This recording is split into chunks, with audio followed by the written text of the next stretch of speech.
com todo respeito, eu estou indignado, né? Mas assim, criar vergonha na cara, nós católicos, né? Eu estou indignado no bom sentido, né? Nós criarmos vergonha na cara e nós arregaçarmos as mangas, porque nós precisamos fazer diferença como católicos.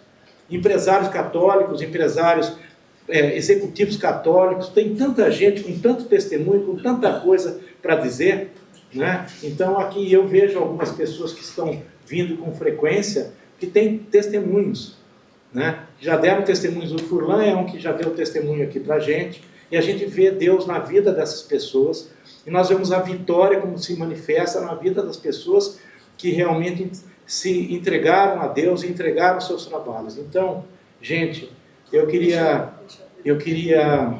assim, conclamar realmente a vocês a participarem, a nos ajudarem, né?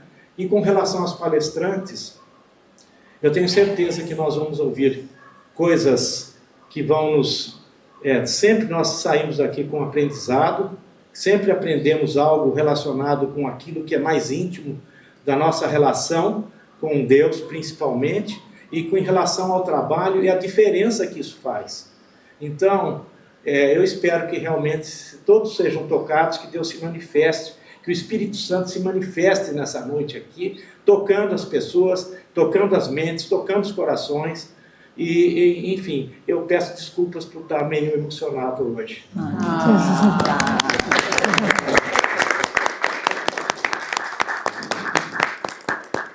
Boa noite. Eu sou a filha do Paulo, não tenho nome, tô brincando, Paloma Lopes, Toledo Corrêa, mas todo mundo, filha do Paulo. E antes de fazer essa abertura, que o propósito é realmente chamar as mulheres, principalmente para a DCE Mulher, eu queria agradecer a presença de uma amiga minha que veio de São Paulo para estar aqui conosco, que é a Larissa Agostini. Ela também é uma mulher na política, que faz um trabalho lindo com mulheres em São Paulo, em comunidades carentes, ensinando a respeito acerca de tudo que você possa imaginar, desde educação sexual até prevenção de relacionamentos abusivos, entre outras coisas. Então, primeiro, tomar essa liberdade de agradecer a Lari pela presença. Quer se apresentar? E aí depois eu chamo a Maria Giovana, que é uma amiga minha que me ensinou a gostar de política. De apresentar não, sim, mas talvez te agradecer. Um abraço.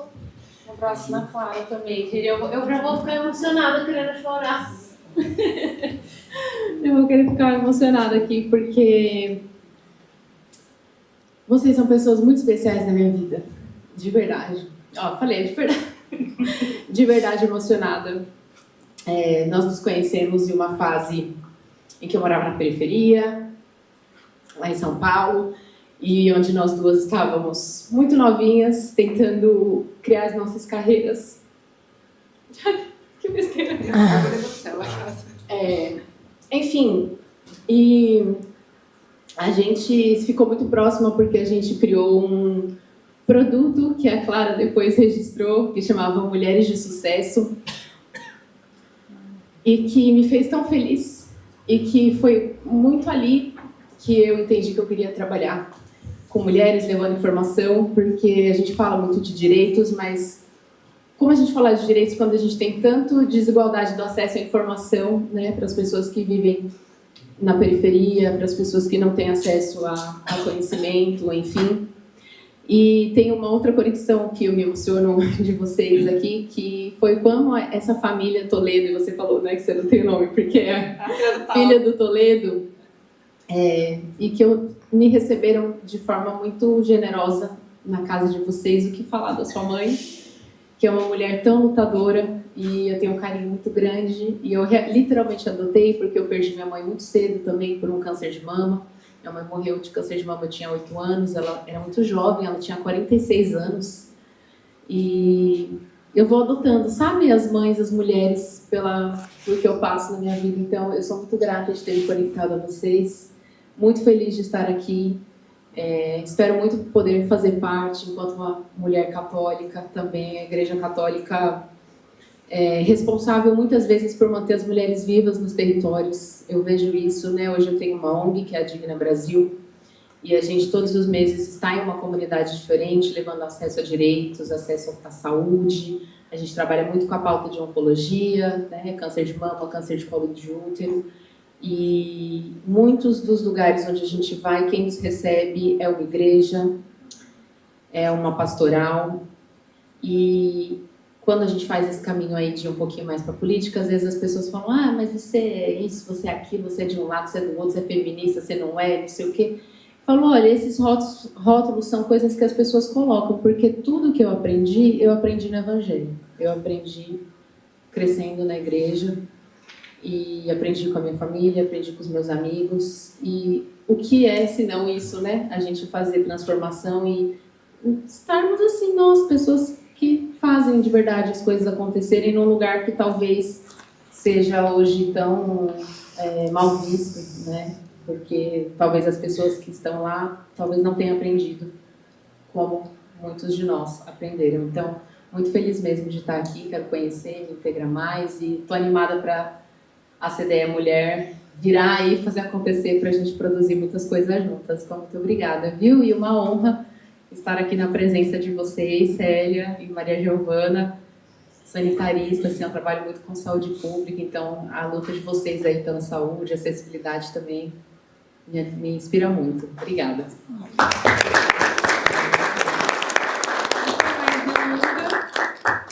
Ela tinha que estar no cartaz. Eu chamei ela em cima da hora. De última hora. Você pode vir? Então dei um jeito dela vir hoje. Vim conhecer, ela que é generosa. Aí eu falei assim, vem puxou que vai estar. Eu já deixei as duas em contato. Vem que a Maria Giovana vai estar, você precisa conhecer. Pessoal, então, eu era uma pessoa, talvez ainda seja bem leiga na área da política, mas fui mordida pelo bichinho através da Maria Giovana, que num almoço pôde compartilhar várias das visões dela, e eu já falei, meu Deus, eu acho que todo mundo precisa saber disso. Então, Maria Giovana, por favor, ela é mãe também, vai ter horário para sair, então vamos conversar com ela. Mas eu estendi um pouco. Então Obrigada. Tá Boa noite para todos. Estou muito contente de estar aqui com vocês. Vou começar cumprimentando e agradecendo o Paulo pelo convite, muito gentil, fiquei muito honrada. Vou cumprimentar toda a sua família, que eu já aprendi a admirar. Agradeço a presença de cada um. E, Célia, uma honra estar aqui ao seu lado. Já consegui estender um pouquinho do meu tempo aqui, porque não vou embora sem te ouvir, Célia, sem poder conversar um pouco. Eu vou conversar com vocês contando um pouco da minha trajetória. O Paulo já falou para eu contar um pouco de um testemunho de Deus e nessa conversa eu vou falar um pouquinho disso para vocês também. Eu tenho uma vida pública há 10 anos e ela começa exatamente no dia em que eu virei mãe. Então eu sempre gosto de me apresentar como Maria Giovana, mãe da Maria Antônia, hoje com 11 anos já. E sempre quis trabalhar com o setor público, com coletivos, sobretudo com o social. Aquilo rondava a minha cabeça desde muito pequena, né? Desde aquele momento que eu comecei a pensar em que profissão que eu ia seguir. Tanto é que eu escolhi uma profissão muito diferente na época, que era saúde coletiva. Falei, bom, acho que esse negócio pode ser bom, porque eu gostaria de algo que tivesse teoria, mas que fosse aplicável. Na época, no auge dos meus 17 anos, eu fui ler o curso e li que saúde coletiva você ia aprender a teoria política, mas ia aplicar isso na defesa do SUS de acordo com a lei orgânica deste país, que garante um sistema público de saúde para a maior população do mundo. Falei, bom, isso parece bem prático, gostei, é um lugar legal para eu trabalhar e fazer carreira. Fui lá com 17 anos para Porto Alegre, morar lá sozinha, achando que aquilo ia ser muito bom. E foi, depois de uns 2 anos sofrendo para conhecer a gauchada, que eu demorei para entender ali como é que era o negócio. E me formei, então, sanitarista. Gosto muito de me apresentar como tal, porque não é uma profissão fácil. Não é uma profissão que as pessoas já entendem logo de cara o que você faz. Sempre explico rapidamente que o médico cuida de quem está com dengue. Eu cuido para que as pessoas não peguem dengue. Eu cuido para que as pessoas consigam ter uma saúde mental e não precisem passar por cuidados. E claro que uma vez precisando, a gente também cuida para que esse cuidado exista. Então esse é o meu lugar, muito de promoção da saúde. Muita gente até confunde com prevenção. Eu falo, a prevenção da saúde, a gente ainda está falando de doença, porque você previne uma doença. A promoção da saúde, a palavra doença nem entrou. É o bem-estar, é uma educação de qualidade que vai dar acesso a uma vida melhor, a uma casa, uma moradia digna, que as pessoas vivem lá e não adoecem. Então é um passo antes ainda da prevenção. Isso é um pouco teórico, mas essa é a minha formação técnica. E aí que eu achava que ia atuar por aí, o grande sonho da minha carreira era ser secretária de saúde. Falei, bom, vamos começar a trabalhar. O primeiro emprego que eu pleiteei era agente comunitário de saúde. Falei, quero conhecer o povo. E logo virei gerente de posto de saúde e fiquei grávida. E nasceu Maria Antônia e eu falei, eu não quero pedir mais nada para ninguém, porque no período que eu estava trabalhando ali, eu ficava tentando convencer os meus gestores que aquilo tinha que ser feito, que a gente precisava cuidar melhor disso, daquilo. Eu falei, quer saber? Eu quero assinar e decidir. Eu não quero ficar pedindo, ficar convencendo. Minha filha já nasceu e essas coisas precisam mudar.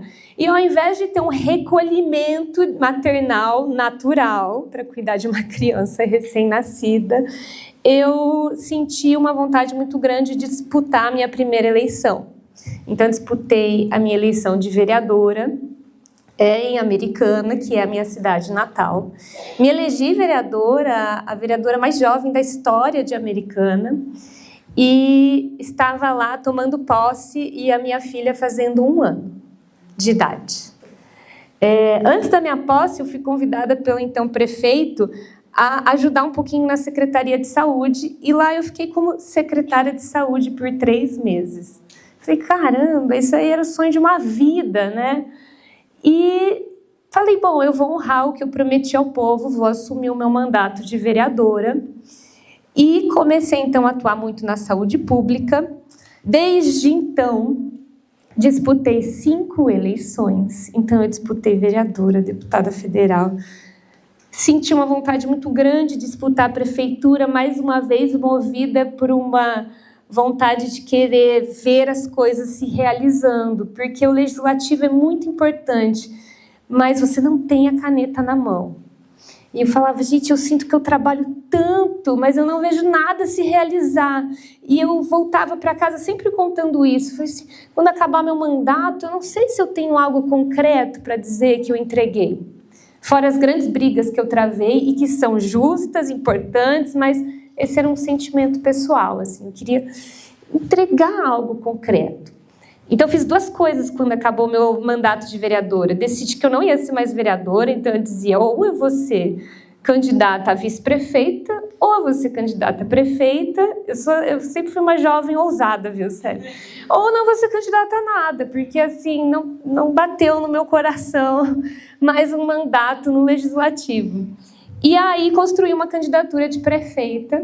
Fiz 2 coisas, na verdade, no final do meu mandato. Criei o meu instituto, porque eu falei, bom, independente do que acontecer na política, eu quero poder fazer as coisas que eu gosto, dentro de uma associação onde eu posso trabalhar com os meus familiares. Eu sempre trabalhei muito com os meus familiares em ações sociais.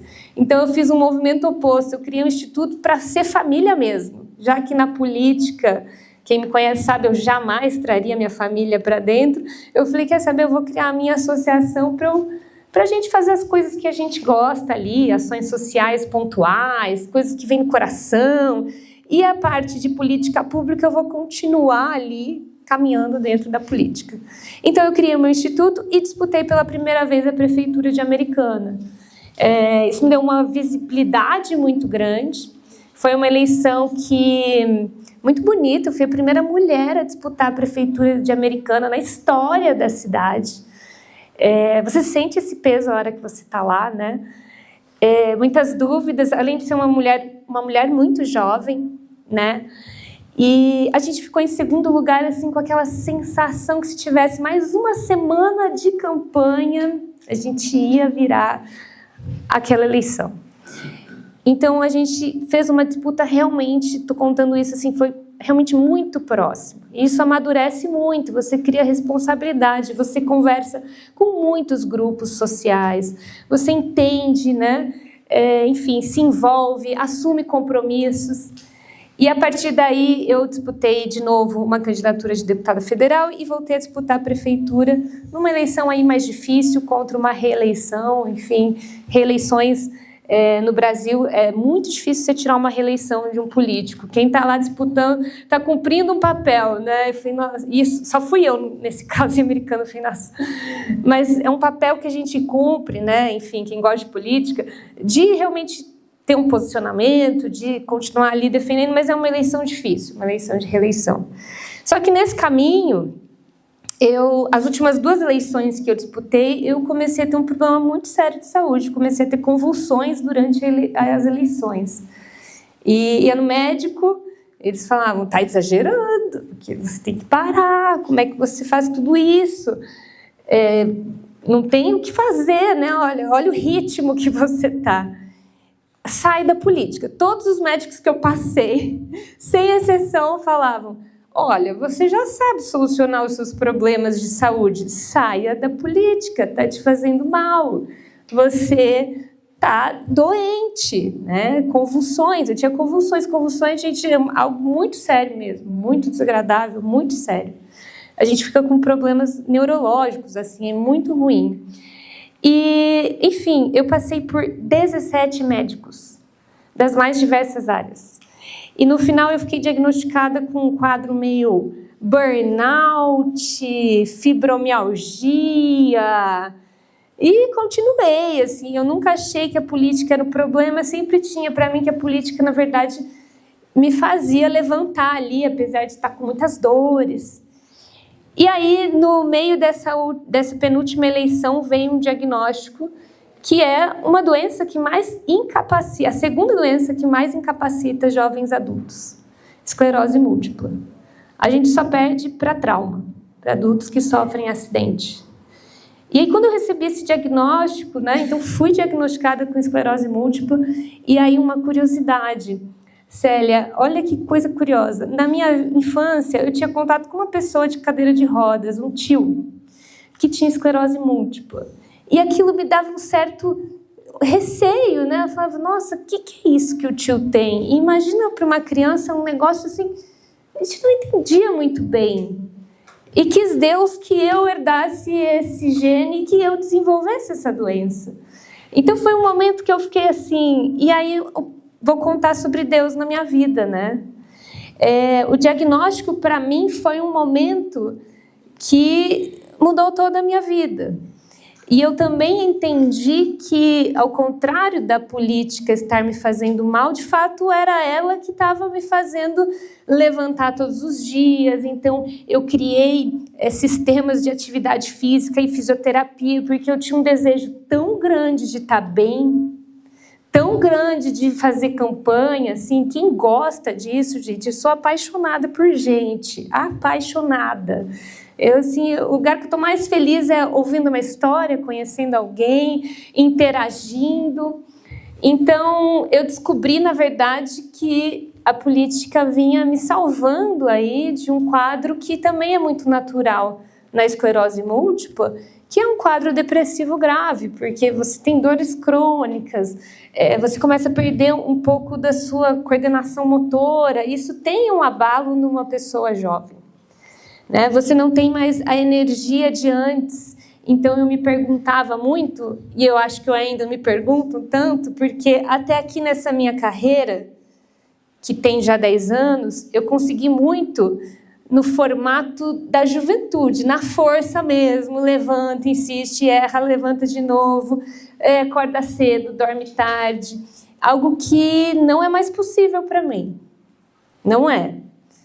Mesmo medicada, é uma vida que não serve. Então eu passei um momento de um luto, de tentar compreender assim, como que dá para continuar nessa vida na política, que eu sei o quão exigente que é, e com essa doença que ela é tão traiçoeira, né? Ela é silenciosa, as pessoas não veem, as pessoas não compreendem, né? Então todo mundo acompanha, ninguém enxerga isso.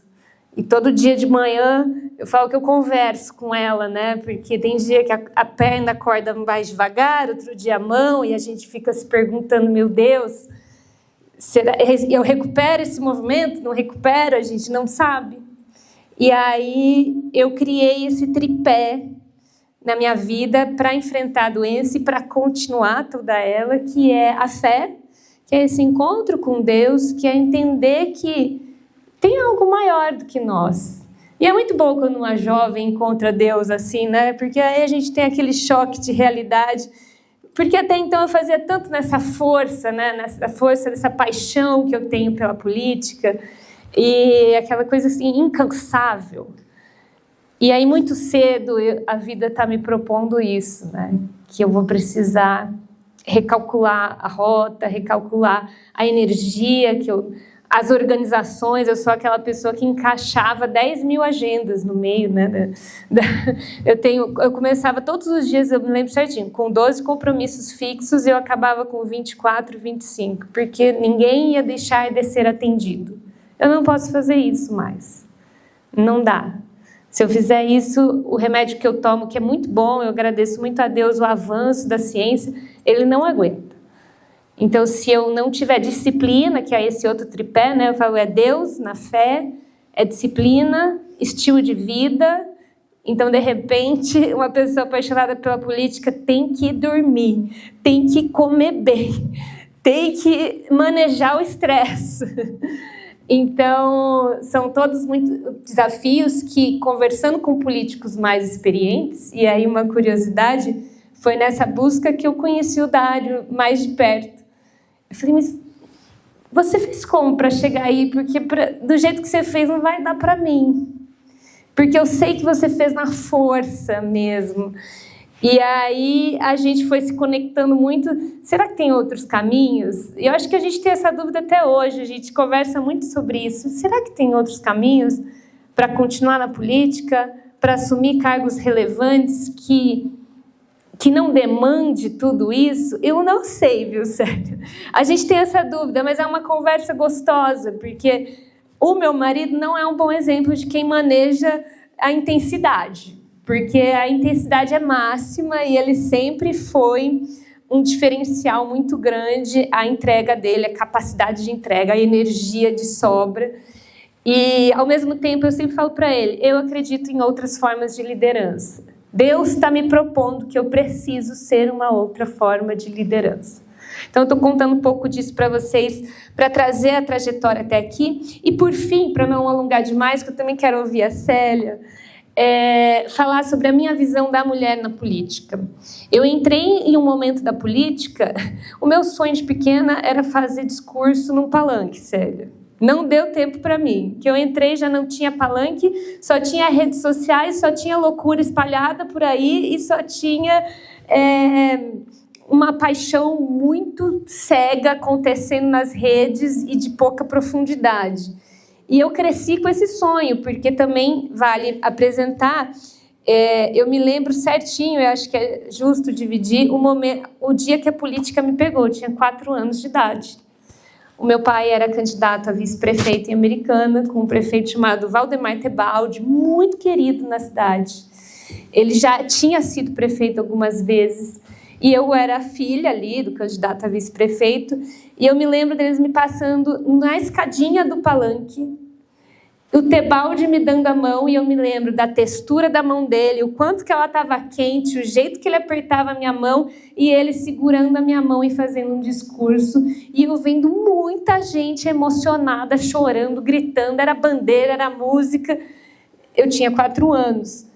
E depois disso, meu pai dizia que várias vezes eu perguntava, mas o que era aquilo? Ele era cantor, o que era aquilo? Eu não tinha entendido. Mas depois, adulta, eu entendi que eu fui tocada pela catarse social. Eu fui tocada por aquele momento. Eu acho que Desde então, sem compreender muito, a minha alma busca viver isso, viver uma catarse social, viver esse momento de uma emoção que eu estava ali do lado, que talvez ele me passou ali na mão, e eu vi, eu senti. Então, eu também estou dividindo isso porque eu acho que um papel importante dos políticos é inspirar. E não só dos políticos, dos líderes, dos empresários, de quem for. Eu acho que esse é o maior legado que a gente deixa nessa sociedade, é ser uma pessoa que inspira o próximo. Eu sou muito ligada, né, a ter uma vida coerente, a uma vida que possa inspirar, uma ação que possa tocar outra pessoa. Eu acredito muito nesse poder. Então, acho justo dividir com vocês. O Tebaldi, que não é vivo há muito tempo, não deve nem fazer ideia que ele me trouxe até aqui, mas eu tenho certeza que foi aquele dia que abriu as portas aí do meu coração e da minha alma para perseguir esse percurso. E agora, lidando com tantas dificuldades, vim saber depois que, inclusive naquele discurso, ele já tinha um Alzheimer ali acontecendo. Então, uma questão de saúde grave também. Então, são coisas que me marcam muito, né? Claro que é muito triste, né? Já ali com uma idade avançada, mas ele estava ali. E ele estava ali emocionando as pessoas pela vida que ele teve, né? Então, eu quero só finalizar compartilhando que é a minha visão sobre a mulher na política. E desde que eu comecei na política, nesse momento conturbado que eu estava falando para vocês, todo mundo aqui viu e viveu, existe uma tendência de colocar a mulher replicando um homem na política. Eu já tive bons marqueteiros, excelentes equipes de comunicação, sempre cuidei pessoalmente da comunicação, acredito muito no potencial das redes sociais, da comunicação. E eu percebi que existe um modelo, que é o único que eles conhecem, que é um modelo que funciona para os homens. Então, a todo momento eu era recomendada, se você ficar com essa voz, não dá para ser prefeita, com essa voz não dá. Se você não acelerar um pouco o ritmo da tua fala, Giovana, não vai dar. Depois, inclusive, vim descobrir que a minha fala é, inclusive, um pouco mais lenta, até pela esclerose múltipla, né? Então, eu tive que elaborar tudo isso, né? Falei, mas eu entrego coerência, eu entrego firmeza, eu entrego capacidade de leitura das demandas coletivas, capacidade técnica de resolver problemas. Eu vou entregar isso. Eu vou continuar entregando isso falando desse jeito, sendo desta forma. Para vocês terem uma ideia, uma coisa que pegou muito na primeira eleição é que eu era uma mulher mãe e não casada. Então, eles sugeriam que eu me esquivasse dessa conversa ou que eu arrumasse alguém ali só para passar. Eu falei, mas como? Não, mas é que para a mulher é muito ruim, Giovana. Se fosse um homem, passa, mas assim, para você vai atrapalhar, vai faltar aquele votinho ali. E isso é sério, gente, isso não é só idealismo. Você está ali, você quer ganhar a eleição. Não vou te dizer que eu sou muito pragmática na eleição. Eu sei o tanto de dinheiro que vai, o tanto de energia, o tanto que você deixa de estar com a sua família. Então, você está ali, você fala, se for isso, talvez eu até, se faltar isso, pode ser que eu tope essa maluquice. Mas essa era uma, são várias. E chega uma hora que você está na eleição ali, que você fala, se for só isso... E a todo momento você tem que repensar e segurar e falar, não, eu sou essa mulher na política. Essa é a minha história. Isso é o que eu posso entregar. E assim, tem dado certo. Eu sempre fui uma mulher de uma carreira com uma boa quantidade de votos, né? A minha última eleição de deputada federal, eu fui segunda do meu partido, a gente não fez coeficiente eleitoral. Então, não acho que a gente fracassou eleitoralmente, a gente vem com um crescimento muito significativo. Essa é a primeira eleição dos últimos 10 anos que eu não participo. Estou muito contente com essa decisão. Eu precisava realmente tirar um tempo. A verdade é que eu tinha me afastado da política, né? Eu falei, não, talvez eu volte para aquele sonho de ser secretária, sei lá, vamos trabalhar em outras coisas. E aí eu tô aqui. Aí Deus me dá um Dário, né? Eu falei, caramba, de todo mundo que podia ser, tem que ser esse homem nesse momento. Então, eu falei, bom, vamos fazer o melhor que dá. Então, hoje também, como primeira-dama, tento abraçar grandes projetos, tive que recalcular o formato desse trabalho, tenho que fazer um trabalho diferenciado por todas essas questões, né? E aí temos mais infecções urinárias durante a nossa vida. Você acha que se eu tivesse mais umas prefeitas, não ia ter uns banheiros decentes, gente? É uma coisa que parece boba, é uma visão de mulher. É muito engraçado, porque eu falo isso e eles ficam... tanto problema, Giovana. É um problema, tem que ter um banheiro. Eu ainda brigo, falo, põe no centro. Primeiro, não tem para cuidar de vários? Vamos fazer um exemplo no centro da cidade? Vamos criar um banheiro público que está limpo, que está decente, que as pessoas possam usar? E é muito maluco, porque não está no radar. Não é difícil, né? Mas é a visão de uma mulher. E poucas vezes a gente se sente à vontade, porque é tão fora do escopo, que parece um negócio que a gente está muito doida, né? Então, é por isso que eu falo assim, eu defendo muito que mulheres sejam mulheres na política. Pensem o que vai ajudar a nossa vida a melhorar na política. Porque quando a gente cuida da mulher, a gente cuida de todo mundo. A mulher cuida dos filhos, dos netos, do marido, do avô, da avó, ela que vai voltar para casa cuidar. Então, quando você olha a necessidade da mulher, você ajudou todo mundo. Então, essa é a minha visão na política. É o que eu tento trazer como uma mulher da política e espero minimamente poder contribuir com um pouco nessa cidade que me abraçou tão carinhosamente, né? Eu não tenho nem palavras para agradecer Campinas. Vou mais uma vez agradecer toda a cidade de Campinas hoje aqui em nome de cada um de vocês por terem me acolhido, por terem realmente feito uma recepção, assim, um acolhimento que eu jamais esperei. Então, sou muito grata e contem comigo, que eu puder ajudar, vai ser realmente uma satisfação muito grande poder contribuir com o desenvolvimento da sociedade. Muito obrigada.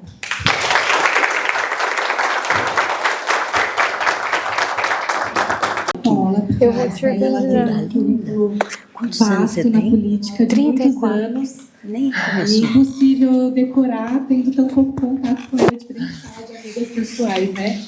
Nossa, ela é advogada, ela foi deputada estadual por 7 mandatos, secretária do Estado dos Direitos das Pessoas com Deficiência de São Paulo, e a trajetória dela é especialmente marcada pela defesa, a inclusão, a acessibilidade e os direitos das pessoas com deficiência.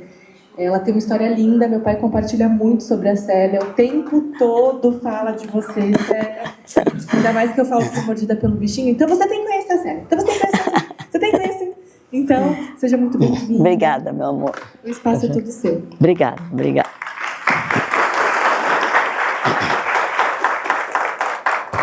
Você quer uma aguinha? Quer que eu deixe aqui? Depois eu quero.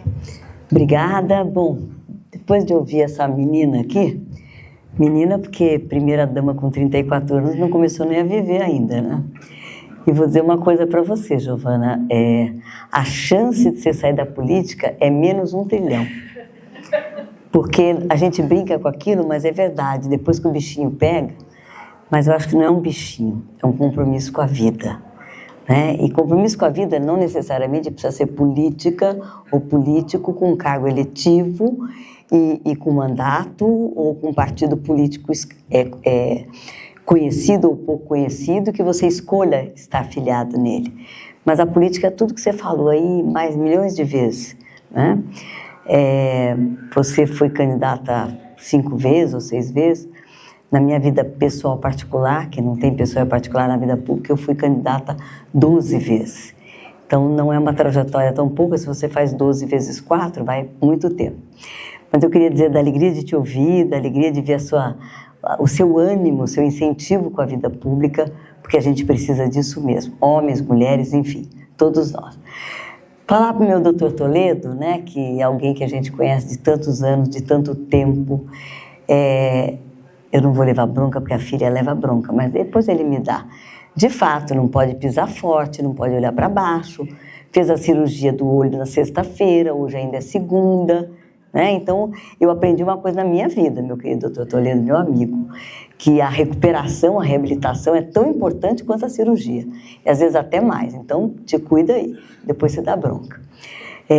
Quero comentar a filha do Toledo.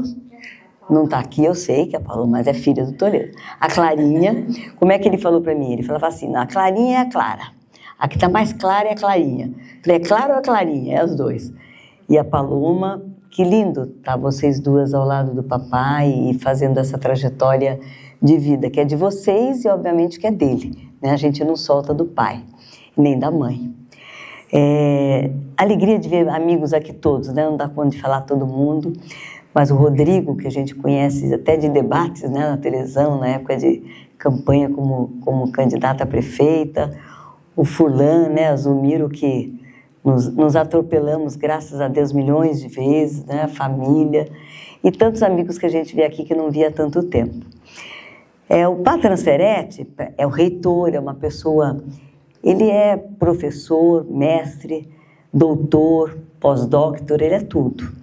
Na vida, enquanto graduação, enquanto pós-graduação, mas o Padre Transferetti, ele é reitor da vida de milhares de pessoas. Ele é um homem de Deus, todos nós somos homens e mulheres de Deus, mas ele foi pensado. Eu conheci o Padre Transferetti quando ele me convidou, e eu fui de teimosia, porque eu falei, agora eu vou. Ele estava na periferia, eu era do PSDB, a gente escuta as coisas na rua, né? No centro, nas periferias, enfim, nas grandes regiões, do Ouro Verde, do Campo Grande. E aí ele me convidou para um debate. Falei, lá vou eu.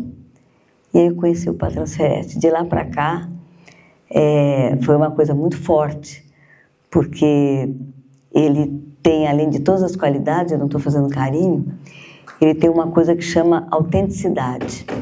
Ele é muito autêntico, e isso que me chamou a atenção, porque ele é o que ele é hoje aqui como reitor, numa comunidade importante que a gente conhece e reconhece, Campinas conhece e reconhece, e ele é tão autêntico quanto estava numa igreja muito simples, na periferia da cidade, porque hoje Ouro Verde e Campo Grande é uma história, mas Ouro Verde e Campo Grande, há 30 anos atrás, era outra história. Era atravessar, de fato, a Anhanguera. E quando atravessava a Anhanguera, era outro planeta. Não é outro mundo, era outro planeta. Então, estou muito feliz, Padre Transferetti, de estar aqui ao seu lado sempre, né? Bom, eu trouxe uns slides que eu vou passar já já, de forma muito rápida. Mas dizer que essa questão da mulher, eu fui candidata e me elegi em 88, como candidata da primeira vez. Porque foi logo no início da minha vida que eu respirava melhor. Depois eu conto um pouquinho dela. Mas em 74, eu sofri meu acidente. E fui fazendo outras coisas na vida, por livre e espontânea pressão, porque a vida nos faz isso. Te leva a fazer. Mas você não faz sozinho. Você faz porque tem uma força que te impulsiona. Você faz porque tem alguma coisa que diz você existe. Você faz porque alguém diz você é inteira, não é metade. Não é? Por que eu falo inteira e não é metade? Porque quando eu sofri meu acidente, eu perdi a motricidade e perdi a sensibilidade, né? Que é natural numa paraplegia. Você mexe com a medula. Então, eu era mais ou menos... O que eu sentia era eu. O que eu não sentia não era eu. E é muito difícil você se acostumar com você que não é você, né? E aí eu falava, não, a gente tem que ser inteiro. E não tem outra palavra. Eu fiz Direito na PUC, e o nosso professor de teologia, ele dizia, a Célia que mais tira 10. E eu tirava 10 em tudo de religião. Nas outras também eu não ia ruim, não. Só da Heitor Regina que não tinha conta, não dava jeito. Aí eu tentava colar, mas nem colar eu conseguia. Mas o 10 não é porque eu estudava, é porque eu vivia. Eu vivia Deus. E quando a gente vive Deus, a gente faz primário, ginásio, colegial, que é da minha época. Científico eu quase peguei, depois mudou para colegial. graduação, pós-graduação, a gente faz tudo na vida. Mas essa parte eu vou falar daqui a pouco, antes de encerrar a minha fala. Então vamos passar, Tati? Peraí, pega um pouquinho para mim, só para eu virar a cadeira, bem. Senão eu não dou conta de... Olha, pedir para a primeira dama isso, hein? É demais. Deixa eu vir para cá. Será que o fio chega aqui? Não, eu fico aqui, acho que chega aqui. Mais fácil. Não, mas eu já estou aqui. Só para eu virar para frente aqui, Ju. Você passa... dá pela frente. Pronto. Eu vou passar rapidinho para vocês o que significa mulher na política. Antes da gente passar Pode passar o slide e deixar ali um pouquinho? Eu me elegi em 88, sentadinha numa cadeira de rodas. Sério, o que tem isso a ver? Tem tudo a ver. Porque eu lembro que o Magalhães Teixeira fazia comício e eu não tinha rede social. Aliás, hoje eu tenho grandes dificuldades. Aprendo porque tem que aprender. Mas eu fui de comício, de palanque. Eu falei para 100 pessoas, para 500 pessoas, em comícios grandes que haviam naquela época, um deles foi do Chitãozinho Chororó, tinha 50 mil pessoas. E foi no Campo Grande. Então, você olha para aquilo, né, você faz comício para 10 pessoas e para 50 mil com a mesma emoção. Então, eu fui da época do comício, época do palanque.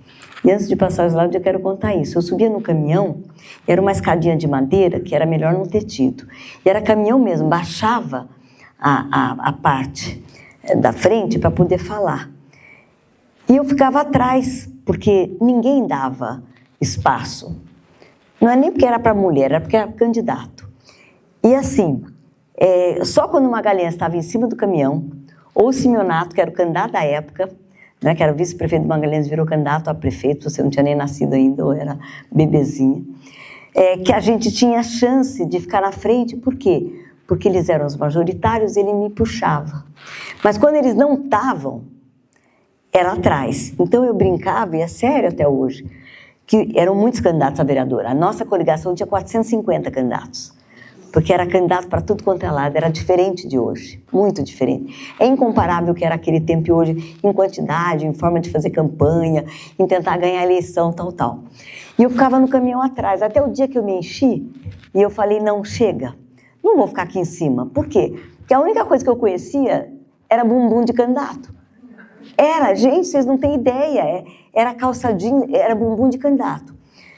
Quando eu passava para frente, eu olhava para saber quem eram os candidatos, não dava nem para ver porque era escuro, tinha aquelas iluminação vagabundinha, tinha bêbado, tinha cachorro, tinha maluco, era a coisa mais linda do mundo, era comício. Tinha que ter bêbado, tinha que ter cachorro, senão não era comício. E eu lá, um dia eu cansei. Não, é sério, doutor Toledo, é sério, eu lembro isso como se fosse 88. A eleição, gente, era em novembro e a campanha começava em julho. A gente fazia campanha... eu estou vendo aqui a minha linda do Salvete aqui. Que alegria te ver aqui, meu amor, que alegria.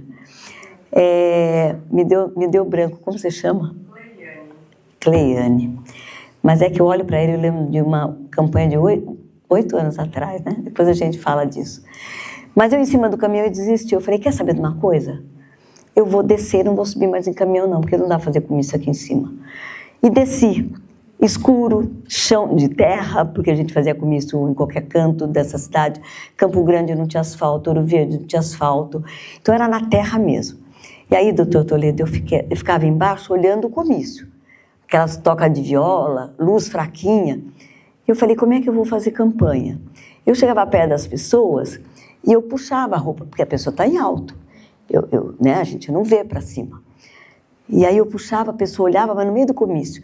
E eu fazia abaixar, eles abaixavam e falavam, olha, meu nome é Célia, né? Eu sou candidata, vereadora, tal, e assim foi. Eu dava o papelzinho, era papelzinho mesmo. Não era essa coisa que brilha, que tem em frente... Hã? Santíssimo. Eu sei que é santinho, mas eu estou brincando, era santíssimo. E eu fui dando o meu santinho, puxando a calça das pessoas e puxando a camiseta, e as pessoas baixavam no comício, na rua. Acabou a eleição. A eleição acabou 15 de novembro. A contagem não foi na Unicamp, a contagem foi no Taquaral, naquele ginásio do Taquaral. E eram 3 dias para apurar. 3 dias, não saía 7 da noite, 8 da noite. No Regatas tinha também. Depois teve na Unicamp. Mas o primeiro que eu fui da minha, era lá na coisa. Doutor Toledo, e eu lá. Era com caneta e papel, gente. Era aquela folha que virava e falava assim, candidato tal, um voto. Candidato tal, outro voto. Tudo com xadrezinho. Vocês pensam que eu estou doida, mas eu não estou. 3 dias fazendo isso. E eu via lá, de vez em quando aparecia Célia Leão, um voto. Foi muito parecido com a tua história, eu tinha um filho de 1 ano, que isso eu conto depois. Que isso foi milagre de Deus, doutor Toledo. Me casei, fiquei paraplégica em 74, conheci Daniel em 80, em Brasília, no primeiro congresso nacional, intercontinental, intermundial de pessoas com deficiência. Tinham 1.300 pessoas com deficiência, mais seus colaboradores, tinham 3.000 pessoas. E o Daniel, gente, eu tenho tanta coisa para contar, preciso contar rápido. O Daniel foi lá fazer ele estava fazendo mestrado, ele morava no Rio de Janeiro, e foi fazer entrevistas com as pessoas com deficiência para entender como é que as pessoas com deficiência viviam, tal, e no mercado de trabalho. E uma amiga nossa que fazia esporte no Rio de Janeiro, mas morava em São Paulo, a Isaura, a Piu Piu, ela falou para mim assim, Célia, eu estou com um amigo do Rio de Janeiro, que ele está fazendo mestrado, ele precisa entrevistar, você faz entrevista com ele? Isso era 1h da tarde. Eu falei, faço, Piu Piu, mas agora eu tenho reunião, não dá para fazer. Que horas? Eu falei, a hora que acabar todo esse congresso aqui, 6h da tarde. E aí, 6h da tarde, ele foi falar comigo. E perguntou, ele estava fazendo ergonomia no mercado de trabalho e tal, nunca esqueço. Ele me perguntou várias coisas, né? Você foi acidente, faz quantos anos? Eu falei, faz 6 anos, foi em 74, nós estamos em 80. E como foi? E você tem família? Eu fui contando tudo, tenho pai, tenho mãe, 2 irmãos, o mais novo, o mais velho. E como é para você? E você trabalha? Eu falei, não trabalho ainda. Eu fui falando com o Daniel, tudo. Bom, acabou. Eu era uma jovem muito encardidinha, assim, muito sapeca, né? E eu tomava sol na casa de uma tia minha que morava em Brasília. Estou falando que isso foi em 1980. Não sei quanto tempo faz até hoje. E aí, eu tomava muito sol. E aquele dia eu tomei muito sol. Mas não sei porque eu tomei sol, né? Porque depois disso dá câncer na pele em tudo quanto é canto. Eu estava roxa e morta de frio. E fui à noite para os barzinhos do Lago Paranoá, mas barzinho de gente, assim, não bebia, não tinha droga, não tinha sexo, nada, gente. Era para tomar guaraná, comer um salgadinho, mas eu estava com tanto frio de blusinha regata para ficar bonitinha, para ficar jovenzinha que eu era, mas eu não aguentava de frio, Rodrigo. Chegou uma hora que eu tremia, eu não conseguia mais nada. Eu só senti um casaquinho nas minhas costas. Eu não sei quem pôs, mas eu amei o casaquinho nas minhas costas. Fiquei quentinha ali e tal.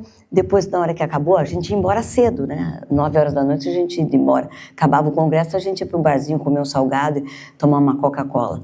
E na hora que eu fui sair da mesa, ele falou assim, eu não vou pegar o casaco porque você está com frio ainda. E ele foi me acompanhar, era o que tinha feito a entrevista. O Daniel tinha feito a entrevista. Aí ele me acompanhou até o alojamento, acho que foi para algum hotelzinho dali, mas a gente foi para o alojamento, que a gente ficava no alojamento. Ele tirou o casaco e tal. Bom, no dia seguinte, mais 2 dias de congresso, a gente conheceu, ficou amigo. Bom, esse Daniel que eu estou falando, eu sou cristã católica, mamãe casou na Nossa Senhora de Fátima em São Paulo, fomos batizados na Nossa Senhora de Fátima em São Paulo. Assim, católica, eu brincava, né? Eu sou católica de comer hóstia toda hora. E eu cresci assim, cresci super católica. E o Daniel era judeu praticante, família judia. Eu sou filha de baiano, papai é baiano, minhas avós, papai já morreu, lógico. Toda a família é baiana. E ele é filho de alemão e polonesa. Eles fugiram, os pais, com 7 e 4 anos, fugiram no último navio da Polônia, que veio para a América Latina. Ambos, que são meu sogro e minha sogra, perderam toda a família em Auschwitz. É uma história muito, muito pesada, não importa agora. E eles vieram nesse navio juntos. E o Daniel não existia. Meu sogro e minha sogra se conheceram quando ela fez 15 anos em Buenos Aires, que ele entrou de penetra na festa e dançou com ela.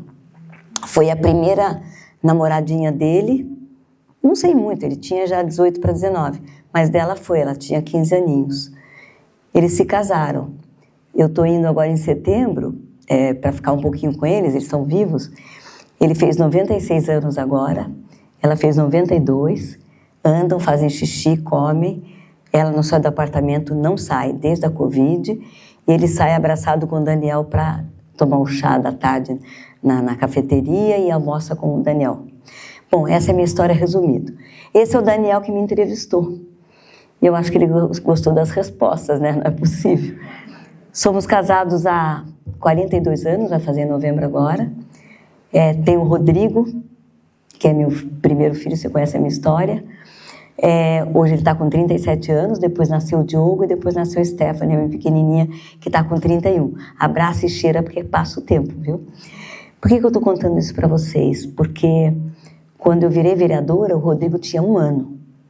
E por que eu virei vereadora? Porque eu fiquei puxando a calça das pessoas e pedindo voto. E aí, quando começou a contagem, no segundo dia, eu estava escutando a Rádio Central. Lembra da Rádio Central? Vocês lembram, né? Eu estava escutando a Rádio Central fazendo sopa para o Rodrigo.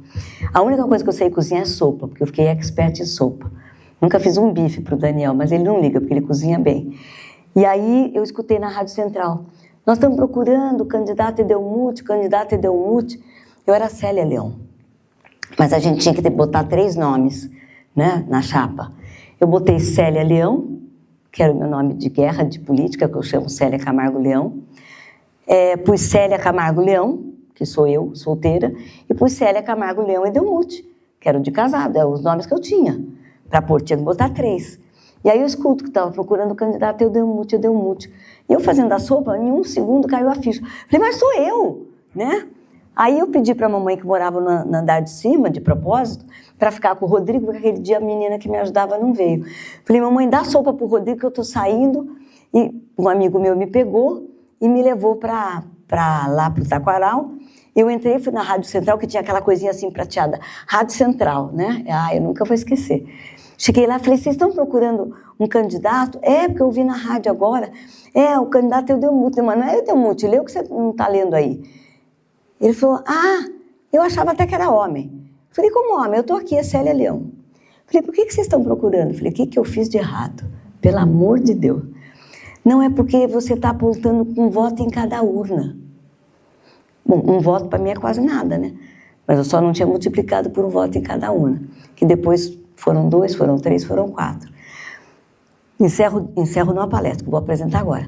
Encerro dizendo essa parte da política, que de todos os candidatos, eu fui, todos da coligação, 400 e tanto, da coligação, que naquele ano teve 2.000 candidatos a vereador na cidade. Eu fui a 3ª da cidade e fui a 1ª do PSDB.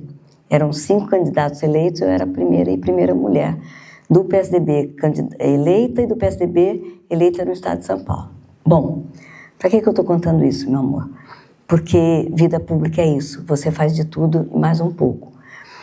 E não era fácil como mulher, não era fácil como mãe, que larguei o filho para trás, não era fácil numa cadeira de rodas, não estou reclamando, Deus é maravilhoso. Ele me deu a minha melhor amiga, que é essa cadeira de rodas, né? Porque as pessoas podem olhar, até hoje às vezes olham, né, e falam assim, nossa, né, que triste, pois essa cadeira para mim não é tristeza, nunca foi alegria. Essa cadeira de rodas para mim não é problema, é solução. E essa cadeira de rodas para mim nunca foi prisão, ela é liberdade. E tudo isso tem um sinônimo, é Deus. Porque foi Deus que fez eu ficar viva no acidente. Foi Deus que fez eu casar com o Daniel. Foi Deus que fez 5 médicos disseram, você não pode ter filho, por causa de infecção urinária. Vai pegar infecção urinária, tomar antibiótico, morre o neném, morre você. Eu sou teimosa, eu fui no último médico e falei, eu quero ter um filho, o 6º médico. E aí ele fez o exame, não tinha problema nenhum, ele brincou comigo, tem que fazer aquilo. E eu engravidei. Engravidei do 1º, engravidei do 2º e os 3 de partos normais. O médico, o Dr. Sami, que está hoje com quase 90 anos, ele falou para mim, eu já fiz 30.000 partos, já participei de todas as mulheres que eu pude na vida de cuidar. Ele falou para mim, doutor Toledo, de que o Ovestrion e Clomid que ele me deu para tomar, para regular minha ovulação, demorava 6 meses para a transferete, para eu voltar nele para ver a ovulação, que a minha ovulação era não era regrada, então isso atrapalhava ficar grávida. Depois de 26 dias eu voltei nele com os dois vidrinhos, o Ovestrion e o Clomid. Um era gotas e o outro era comprimido. Quando eu saí de lá com o Daniel, na primeira vez que ele deu esse remédio, Eu falei pro Daniel, eu falei, bem, se a gente tiver filhos, se for gêmeos, vai chamar um ovestrioso, vai chamar clomide. Eu vou dar o nome do remédio. Depois de 28 dias, eu voltei lá no médico e falei, doutor Sami, não quero isso aqui não, pelo amor de Deus, tá me fazendo mal, tá me tal, eu tô ruim, eu tô passando mal, eu transpiro, eu faço muito xixi, eu me molho. Bom, eu tava pior do que não sei o quê. Aí ele falou, vamos fazer um exame? Ele fez o exame, eu tava grávida. E ele falou, esse remédio não organiza ovulação em menos de 6 meses. Ele mesmo falava isso. Então, os meus 3 filhos nasceram por Deus. E essas coisas a gente tem que acreditar de verdade. Existe um Deus presente na nossa vida. Então, não era a mulher só que era candidata, não era só aquela jovem mocinha que era paraplégica que era candidata. Não era... Era uma filha de Deus que acreditava na vida, que tinha Deus presente na vida da gente e que fazia as coisas acontecerem. E aí aconteceu. Então, gente, eu vim aqui para apresentar o que eu vou apresentar aqui agora, muito rápido, mas para dizer para vocês que Deus existe. Ele faz as coisas na nossa vida. E quando a gente pensa que Ele não está fazendo nada, porque não está dando resultado, toma o Ovestriol e clomide. Toma. E espera. Espera porque o resultado vem. E veio. E é isso que eu quero deixar para vocês enquanto Deus na minha vida. Eu teria muito mais coisa para falar da minha vida no sentido de Deus existe, de Deus faz. Tati, você me lembra no final só de eu contar do papai? Eu não sei nem cadê a Tati. Tá, então você me lembra, tá? Agora eu vou passar isso aqui porque eu quero ouvir vocês. A gente pode voltar outro dia para fazer mais palestra? Vamos lá. Falando das mulheres, como é que você chama? Larissa? Larissa, eu vou te dizer uma coisa, menina linda. Que bom que você estava na periferia. Que bom que você veio para o centro. Que bom que você veio para tudo. Vou falar do papai no final e vou passar agora, mas eu preciso contar isso. Quando eu virei vereadora, nós éramos 19 vereadores na cidade. E eu ia na casa de um vereador que fazia uma noite de sopa no frio, como agora, para falar de política. Eu entrava na casa do vereador, que era muito chique, do lado esquerdo eu chegava um pouquinho mais tarde, até descer do carro, puxar a calça. Bom, do lado esquerdo estavam os homens, e do lado direito estavam as esposas. Eu entrava e falava assim, meu Deus do céu, para que lado eu vou agora, né? Porque precisa ser educado, cumprimentar as donas da casa e tal. Aí eu ia lá um pouquinho, mas era pouquinho mesmo, cumprimentava, beijava, umas conversinhas que não dava para mim, porque eu tinha que estar lá na política dos homens, aí eu ia lá perto deles. Se eu não estivesse lá, ia acontecer sem mim. E não pode acontecer sem a mulher, porque eles resolvem. Eles resolvem, não adianta querer mudar, se passaram quase 40 anos e eles continuam resolvendo.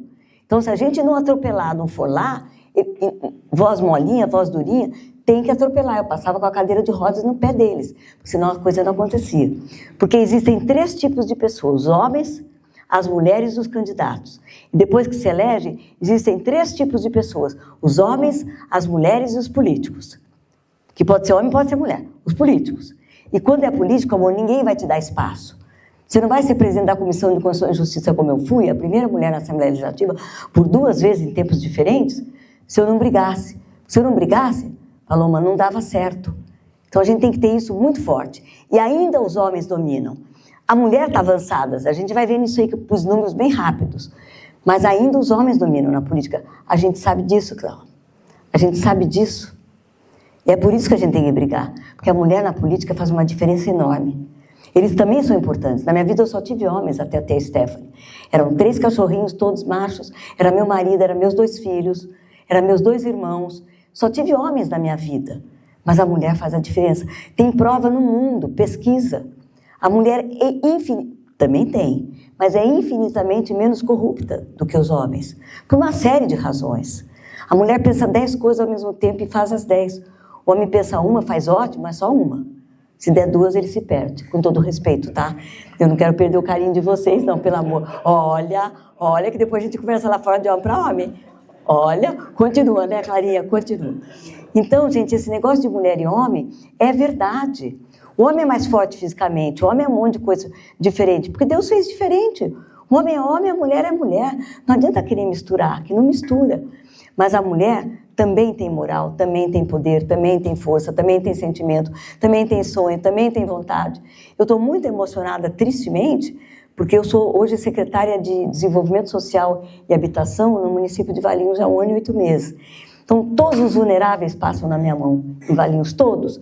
Uma cidade rica, uma cidade bonita, 135 mil habitantes, mas tem gente simples. Você vai na cidade, você não diz que não tem, mas tem. E sábado agora, uma pessoa que a gente conhecia sofreu feminicídio. Vocês viram, 41 anos, linda, jovem, trabalhava numa loja querida no centro da cidade. Então, ainda tem muita diferença, tem muito problema. E se a mulher não se mexer, olha, doutor Toledo, a hora que o senhor falou que faltava o quê? Vergonha na cara? É isso que o senhor falou aqui? Foi alguma coisa parecida com isso? Eu não vou falar que falta vergonha na cara das mulheres, porque não falta. Falta coragem. Falta um líder falar para ela, vai que dá certo. Acredite em você. Não se desanima. Você vai conseguir. Então a mulher não vai. Eu era candidata a prefeita, doutor Toledo, em 1976. Não, quando foi? 76.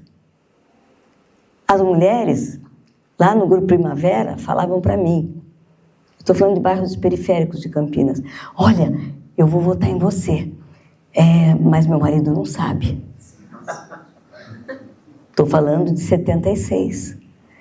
Então é uma coisa muito séria isso. E se a gente, meu querido amigo Fulano, se a gente não se mexer, eu brinco, mas é verdade. Mais da metade do planeta é de mulheres. E as outras metades, a outra metade nasceram delas. Como contra a mulher? Como não dá força? Dar força não precisa dar força para ela. Precisa respeitar a força que ela tem. Não precisa dar espaço para ela. Deixa ela buscar o espaço dela. A gente não quer que dê. A gente quer o nosso. E o nosso não tira dos homens. Que seríamos nós sem os homens, pelo amor de Deus. Eles são maravilhosos, são de Deus. Né? Vamos lá, senão eu não paro. Então, mulheres, somos a maioria no Brasil, 212 milhões de habitantes, 51% são mulheres, quase 5 milhões a mais do que os homens, hoje é um número um pouquinho maior. 57% dos estudantes de ensino superior no Brasil são mulheres, 45% dos lares brasileiros são sustentados por mulheres. A mulher é a dona da família hoje. E vou contar, hoje tem a quarta. Antes era o primeiro casamento, o juntamento, dá o nome que quiser. Depois vinha o segundo, ele saía fazer a segunda família. A primeira ficava sozinha com os filhos. As donas da vida. Vamos passar, Tati? Pode ir passando, bem. Somos maioria, 72% das produções científicas do Brasil são realizadas por mulheres, 52,6% dos eleitores brasileiros são mulheres. Em Campinas, a maioria da população é composta por mulheres, 51,5%. Vamos lá? Mulheres na sociedade, Constituição Federal, não precisa ler, mas eu vou ler. Não, volta. Artigo 5º. Homens e mulheres são iguais em direitos e obrigações. Meu Deus do céu, dá vontade de botar cartaz na rua. Vamos embora? Datas marcantes, eu vou ler muito rápido. Olha o que a mulher não era nada. Hoje ainda algumas não são, porque elas morrem porque são mulheres. Né? Em 1827, no Brasil, a primeira lei permitindo que brasileiras frequentassem escolas. Até essa data, as mulheres não podiam ir para a escola. Tinham que crescer sem aprender, eram analfabetas. Não era dado a elas o direito de aprender ABC. Na França, 1800... Olha a Europa, hein, que é chique em França, Torre Eiffel e tal.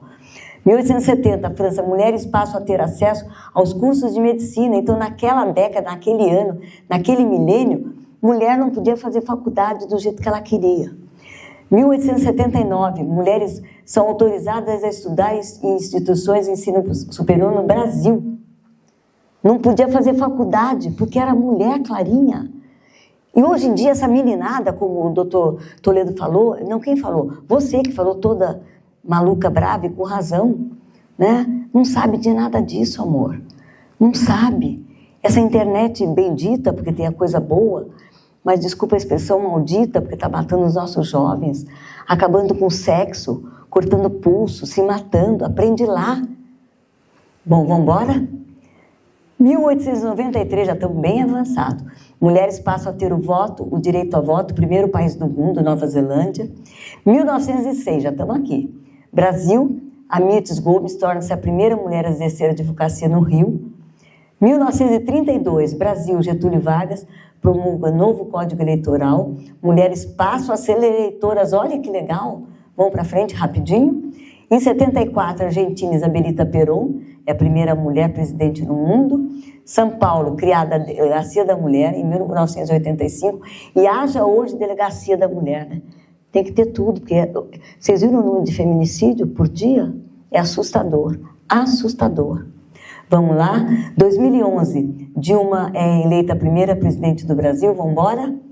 Não passa o slide não, tá? Que eu vou falar um pouquinho, a gente passa. Mulheres na Justiça representam 51,4% na advocacia brasileira, desembargadores 25% do total, já entre ministros de cortes superiores, 18% são mulheres, dos 27 ministros do Tribunal Superior do Trabalho, 7 apenas mulheres, vamos embora? Aí para nesse, queremos mais mulheres na política, agora vai, pode ir.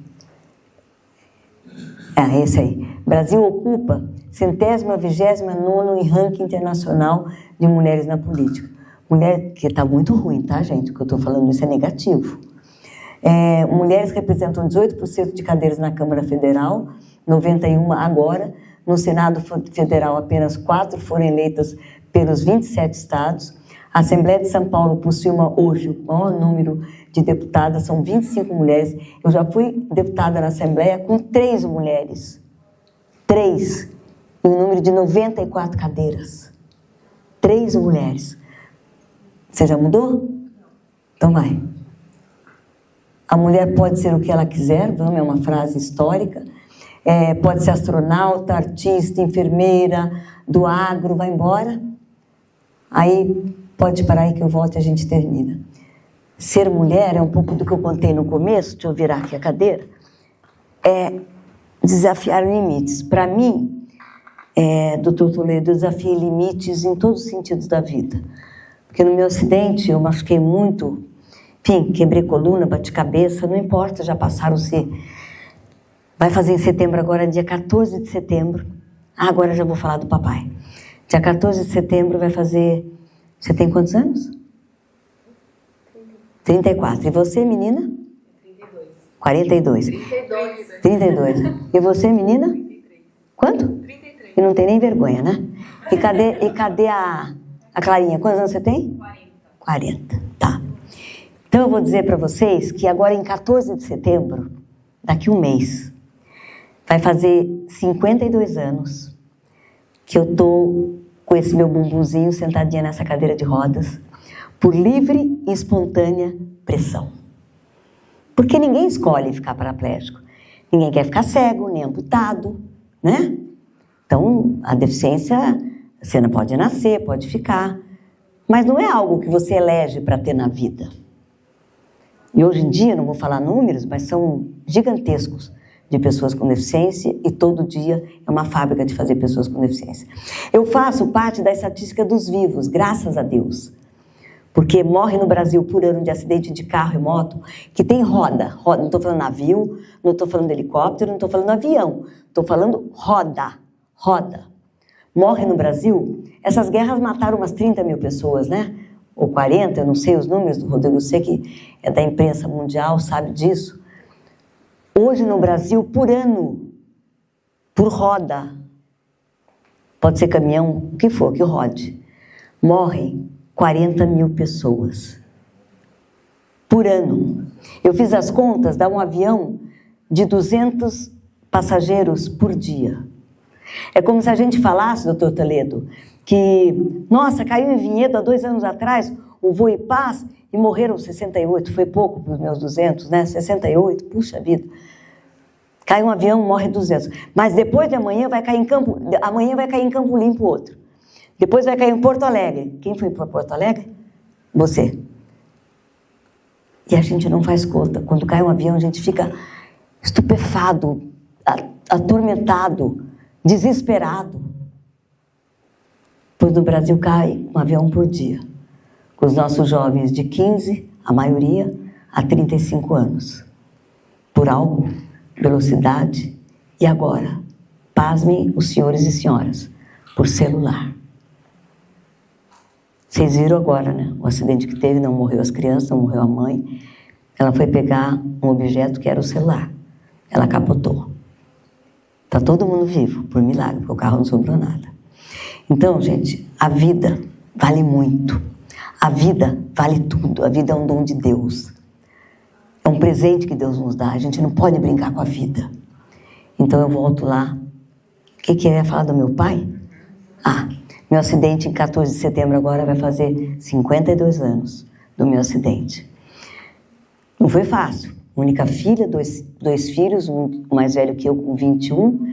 Eu tinha feito 19 e o pequenininho tinha 10. Mamãe cozinhava, lavava, não sabia quanto custava um cruzeiro daquela época, porque a mulher não trabalhava. Papai cuidava de tudo. Papai era técnico em laboratório, fazia exame de fezes, urina, sangue. Depois ele conseguiu crescendo na vida, ele tinha um laboratório no Irmãos Penteado, que era o Leão e Passos, um laboratório Itatiba, um laboratório Amparo, e ele era o chefe desse laboratório, eu era o proprietário, e o papai trabalhava muito. E a única filha dele ficou paraplégica. Então, eu vi o papai uma semana depois na UTI, quando o médico abriu o vidro, falou, não chora, que é o papai e a mamãe. Claro que chorou o médico, eu, o papai e a mamãe. Abri a janelinha, era de madeira na UTI da Santa Casa de Santos. E estou falando de 52 anos passados. E ele chorou muito, eu também, mas eu olhei para o papai, ele tinha envelhecido em uma semana que eu fiquei na UTI, fiquei em coma. Em uma semana ele envelheceu 10 anos. Era outro pai, era outro cabelo branco, que ele não tinha. Bom, mas ele ficou forte, firme. E a gente brincava muito.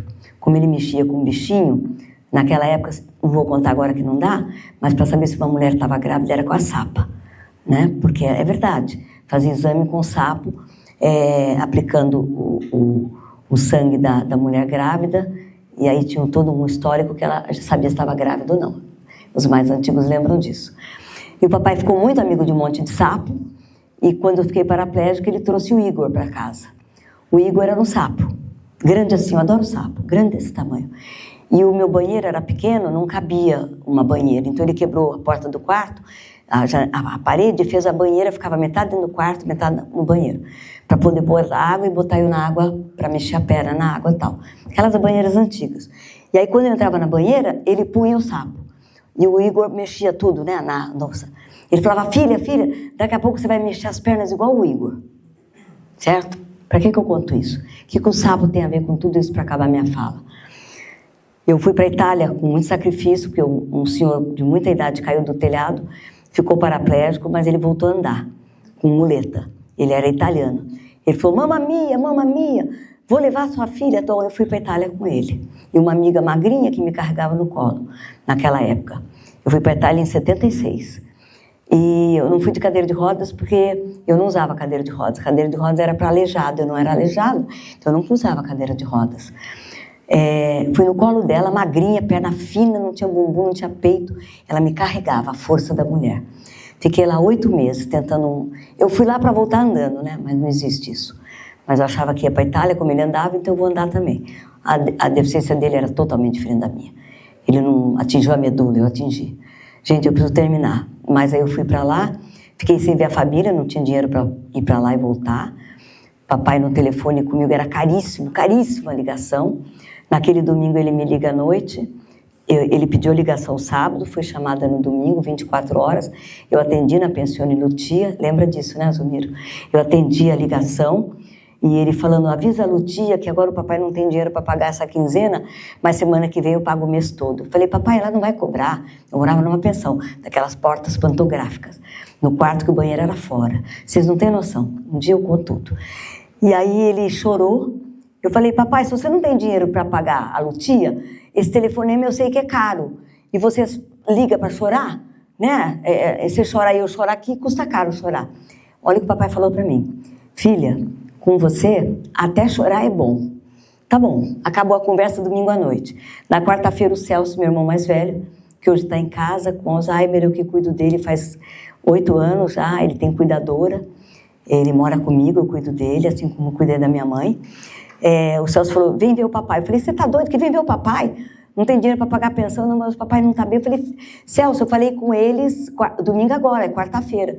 Não, mas veio que ele não tá bem, conclusão, mandaram passagem, mandaram tudo, larguei tudo que eu tinha na Itália, também não tinha nada, roupa aí, porcariada.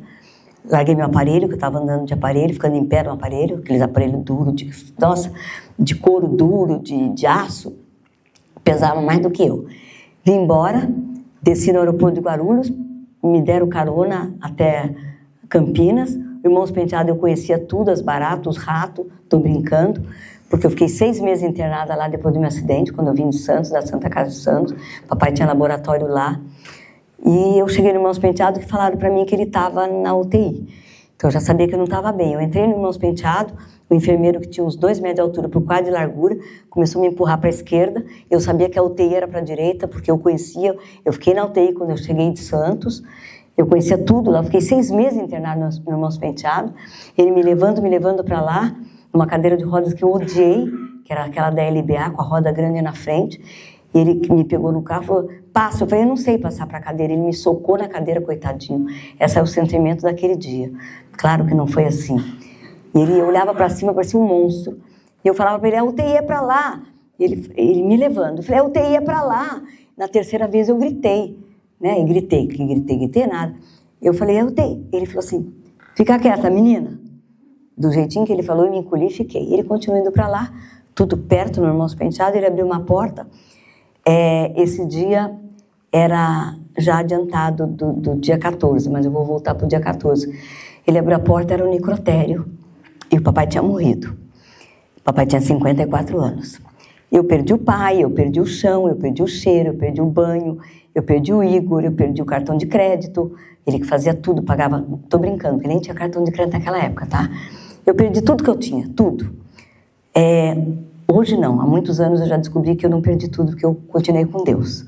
E foi Ele que me deixou viva mais uma vez, porque eu morri 2 vezes, no meu acidente e no dia que o papai morreu. Mas Deus falou, não, tu tá viva e vamos continuar. Por isso que eu tô aqui hoje. Por isso que eu tive 7 mandatos de deputada. Por isso que eu fui secretária de Estado 2 vezes. Por isso que eu casei com o Daniel e tive 3 filhos. Por isso que eu tô aqui, porque existe um Deus. Porque por mim sozinha eu não estaria aqui, em nenhuma hipótese. E por isso que eu fui vereadora, conhecendo o bumbum dos candidatos. Porque existe um Deus. Então, termino dizendo para vocês que o meu acidente foi 14 de setembro de 74.